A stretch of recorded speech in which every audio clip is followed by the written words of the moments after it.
नमस्कार दोस्तों, स्वागत है आपका विस्टा एकेडमी में। क्या आपने कभी सोचा है कि बड़ी कंपनी अपने डेटा से कैसे फैसले लेती है? और अगर आप भी सोच रहे हैं कि डेटा एनालिटिक्स कैसे बने, तो आप बिल्कुल सही जगह पर हैं।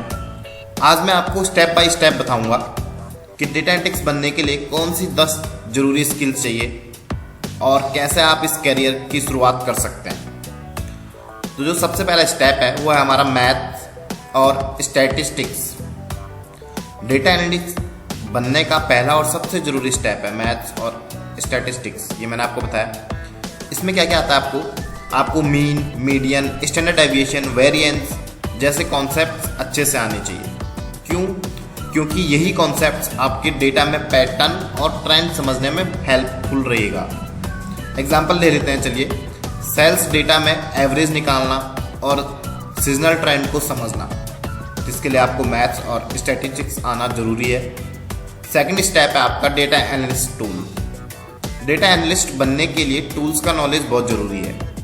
सबसे पहले बात करते हैं एक्सेल की। तो बेसिक एनालिसिस के लिए और पाइवट टेबल्स के लिए इसका यूज़ किया जाता है। सेकंड आता है आपका एसक्यूएल, डेटाबेस से डेटा निकालना। थर्ड आता है आपका टैबलू और पावर क्वेरी। ये दोनों आपके बीआई टूल्स हैं और ये विजुअलाइजेशन के लिए और डैशबोर्ड के लिए यूज़ होते हैं। लास्ट आता है आपका पाइथन लाइब्रेरीज, पांडास, नमपाई, मैटप्लॉटलिब। और आपका स्टेप 3 आता है पाइथन और आर प्रोग्रामिंग लैंग्वेज। पाइथन आज का सबसे पॉपुलर लैंग्वेज है डेटा एनालिटिक्स में। पांडास और नमपाई डेटा प्रोसेसिंग के लिए यूज़ होती है, इसकी लाइब्रेरीज हैं। मैटप्लॉटलिब और सीबॉन आपका विजुअलाइजेशन के लिए यूज़ होता है। वही जो आपका आर लैंग्वेज है वो आपका स्टैटिस्टिकल एनालिसिस और रिसर्च के लिए बेस्ट है। अगर आप बिगनर हो तो पाइथन से शुरू कर सकते हैं। डेटा कलेक्शन और क्लीनिंग, ये आपका स्टेप 4 है। डेटा कलेक्शन यानी सही डेटा को इकट्ठा करना। डेटा क्लीनिंग यानी एरर्स हटाना, मिसिंग वैल्यूज हैंडल करना, फॉर्मेटिंग ठीक करना। एग्जाम्पल चलो आपको फिर से दे लेता हूँ एक। अगर डेटा सेट में एज कॉलम में कुछ वैल्यूज़ मिसिंग है तो आप मीन से वहाँ पे फिल कर सकते हैं। मीन वैल्यू आप उसमें डाल सकते हैं। और टूल्स कौन कौन से यूज होते हैं वो मैंने आपको ऊपर बताया था, एक्सेल, पाइथन, पांडास, ओके, और ओपन रिफाइन के लिए ये यूज़ होते हैं। नेक्स्ट स्टेप आता है आपका 5, डेटा विजुअलाइजेशन और रिपोर्टिंग। विजुअलाइजेशन से कॉम्प्लेक्स डेटा आसान से हम क्या कर सकते हैं, अंडरस्टैंडेबल हो सकता है, बन जाता है। ये चार्ट्स, जैसे इनका चार्ट्स है तो बार, लाइन और पाई हीट मैप, इनके थ्रू हम क्या कर सकते हैं, डेटा को इजी से समझ सकते हैं। वहीं यहाँ पे टूल सेम वही होगा यूज, टैबलू होगा, पावर बीआई होगा, मैटप्लॉटलिब होगा, आपका गूगल लुकर स्टूडियो होगा। इनमें सब आपका डैशबोर्ड बन जाएगा। विजुअलाइजेशन में हमेशा सिंपल और इंसाइटफुल रिपोर्टिंग करें। सिर्फ ग्राफ ही नहीं, उसका मीनिंग भी एक्सप्लेन करें, तो ये आपके लिए काफ़ी ज़्यादा यूजफुल रहेगा। स्टेप 6 की बात करते हैं, वो है आपका एसक्यूएल और डेटाबेस।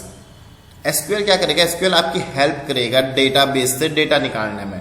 इसकी कुछ इंपॉर्टेंट कमांड्स होती हैं, select, join, group by, insert, update. In command का यूज़ करके आप इसमें यूज़ कर सकते हैं। विदाउट एसक्यूएल आप लार्ज डेटा सेट को हैंडल नहीं कर पाएंगे, क्योंकि डेटा सेट ही में आपका डेटा रहेगा।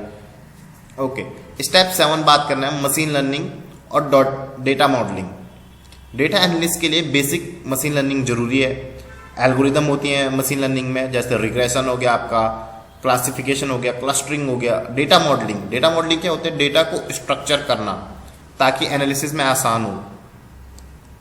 स्टेप 8 आता है आपका प्रॉब्लम सॉल्विंग स्किल्स। ये आपके पास होनी चाहिए। सिर्फ टूल्स सीखना काफ़ी नहीं है, आपको प्रॉब्लम भी सॉल्व करनी आनी चाहिए।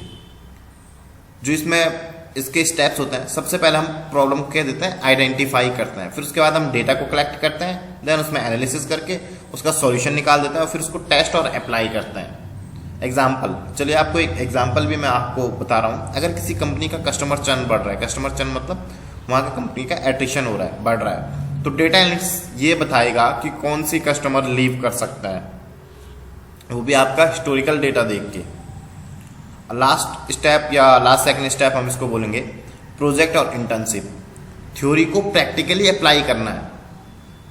सबसे बेस्ट तरीका है आपका प्रोजेक्ट और इंटर्नशिप। जितना आप थ्योरी पढ़ते हो उसको अगर आपने अप्लाई करना तो प्रोजेक्ट्स आपके लिए सबसे बेस्ट है, और आप इंटर्नशिप कर रहे हो वो ज़्यादा और बेस्ट है। गिटहब पर अपना वर्क अपलोड करना, जितना भी आप प्रोजेक्ट बनाते हो उसको आप गिटहब पे अपलोड कर सकते हो।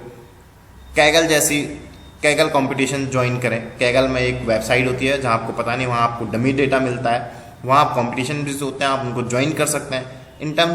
इंटर्नशिप से रियल इंडस्ट्री एक्सपीरियंस मिलेगा। अगर आप कहीं इंटर्नशिप के लिए जाते हो तो वहां आपको रियल इंडस्ट्री एक्सपीरियंस मिलेगा। स्टेप 10, पोर्टफोलियो और नेटवर्किंग। पोर्टफोलियो क्या होता है? आपका करियर आइडेंटिटी।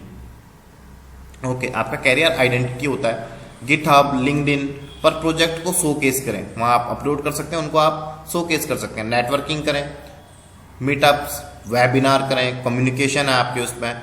पर्सनल ब्रांडिंग भी आप इसको बोल सकते हैं, ब्लॉग लिखें, अपने लर्निंग शेयर करें, क्या आपने यहाँ पे लर्निंग की है। तो दोस्तों, डेटा एनालिटिक्स बनने का रास्ता यही है। अगर आप इन 10 स्टेप्स को फॉलो करते हैं, जैसे आपका मैथ्स, टूल, प्रोग्रामिंग, प्रोजेक्ट और नेटवर्किंग, तो आप आसानी से एक सक्सेसफुल डेटा एनालिटिक्स बन सकते हैं। तो क्या आप इस जर्नी को स्टार्ट करने के लिए रेडी हैं? विस्टा एकेडमी में रियल प्रोजेक्ट्स और कैरियर ओरिएंटेड ट्रेनिंग के साथ ज्वाइन कीजिए और अपना डेटा ड्राइवन फ्यूचर बनाइए।